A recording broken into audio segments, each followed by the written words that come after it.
మన భారతీయ సంస్కృతిలో ప్రతి జంతువుకు, పక్షికి ఒక ప్రత్యేకమైన స్థానం ఉంది.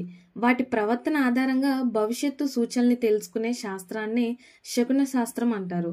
ఈ శాస్త్రంలో బల్లికి ఎంతో ప్రాముఖ్యత ఉంది. బల్లి శబ్దం చేయడం, దాని కదలికలు మనపై పడటం వంటి విషయాలని ఓ శకునంగా పరిగణించబడతాయి. బల్లి మన శరీరంపై ఏ చోటన పడితే శుభం, ఎక్కడ పడితే అపశకునం, బల్లి శరీరంపై పడగానే ఏం చేయాలి, ఏంటి అనేవి ఈ వీడియోలో తెలుసుకుందాం. నమస్కారం, హిందూ మార్గం ఛానల్కు స్వాగతం. బల్లి శరీరంపై పడితే దాన్ని నిర్లక్ష్యం చేయకూడదు.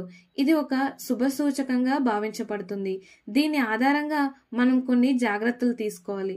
ఇప్పుడు బల్లి శాస్త్రం ప్రకారం బల్లి మీద పడినప్పుడు చేయాల్సిన పనులు, దాని అర్థాలేంటో తెలుసుకుందాం. బల్లి శరీరంపై పడ్డం అనేది శుద్ధంగా ఒక శకునం. ఇది శరీరంపై పడిన చోటు ఆధారంగా వివిధ అర్థాలు చెప్తారు. కొన్ని చోట్ల పడితే శుభమని, మరికొన్ని చోట్ల పడితే అపశకునంగా భావిస్తారు. బల్లి శాస్త్రం ప్రకారం బల్లి ఏ భాగాలపై పడితే అర్థమేంటో తెలుసుకుందాం. తలపై పడితే గొప్ప విషయాన్ని సూచిస్తుంది. కంటి మీద పడితే శత్రువు బలం పెరగడం లేదా అపాయాన్ని సూచిస్తుంది. చెవిపై పడితే శుభవార్త వింటారని సూచిస్తుంది. ముక్కుపై పడితే ధనలాభం కలుగుతుందని, మెడపై పడితే ఆందోళనకు సూచిస్తుంది. భుజంపై పడితే ప్రయాణాన్ని సూచిస్తుంది. హృదయంపై పడితే ప్రేమ సంబంధాలలో మార్పుల్ని సూచిస్తుంది. కుడి చేతిపై పడితే అదృష్టం లేదా శుభకార్యాన్ని సూచిస్తుంది. ఎడమ చేతిపై పడితే ఆర్థిక నష్టాన్ని సూచిస్తుంది. పాదాలపై పడితే ప్రయాణాన్ని సూచిస్తుంది. వెన్నుపై పడితే బాధ్యతల వృత్తిని సూచిస్తుంది. పొట్టపై పడితే ధనం వచ్చే అవకాశాన్ని సూచిస్తుంది. బల్లి పడిన వెంటనే చేయవలసిన ముఖ్యమైన పనులు. బల్లి పడిన వెంటనే శరీరాన్ని నీటితో కడగాలి, లేదా గోమూత్రం, గోమయం, పాలు, పెరుగు, నెయ్యి లేక గంగాజలంతో శుద్ధి చేస్తే చాలా మంచిది. పాలు లేదా తులసి నీళ్లతో కూడా చేతులు కడుక్కోవచ్చు. బల్లిపడిన దిశ చుట్టూ గమనించి గోపికా కృష్ణుణ్ణి లేదా విష్ణుని పూజించడం వల్ల మంచి ఫలితాలు ఇస్తాయి. నారాయణ అష్టాక్షరి మంత్రం ఓం నమో నారాయణ అంటూ 108 సార్లు జపించాలి. కొన్ని ప్రాంతాల్లో బల్లి శాంతి హోమం చేసే సాంప్రదాయం ఉంటుంది.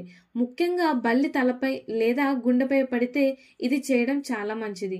ఏ శకునమైనా శరీరంపై పడితే స్థానిక బ్రాహ్మణుణ్ణి సంప్రదించి శాంతి పరిహార పూజ చేయించడం చాలా మంచిది.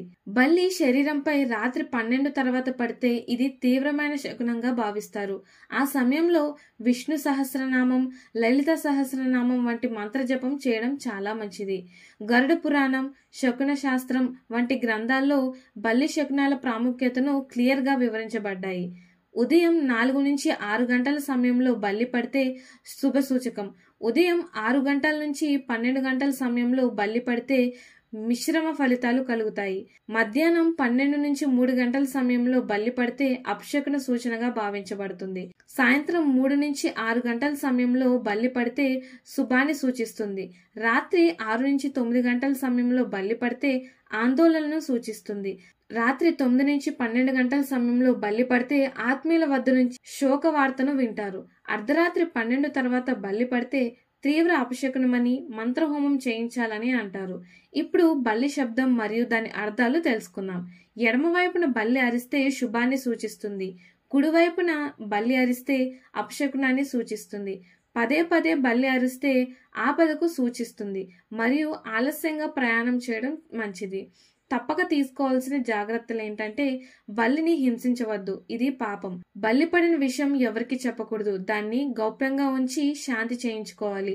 బల్లి తలపై పడితే ఖచ్చితంగా శాంతి చేయించాలి. ఇది ప్రమాద సూచకంగా పరిగణించబడుతుంది. ఆ రోజున ముఖ్యమైన పనులు ఏమైనా ఉంటే వాయిదా వేసుకోవాలి. బల్లి పడినప్పుడు ఏ మంత్ర జపం జపిస్తే మంచిదో తెలుసుకుందాం.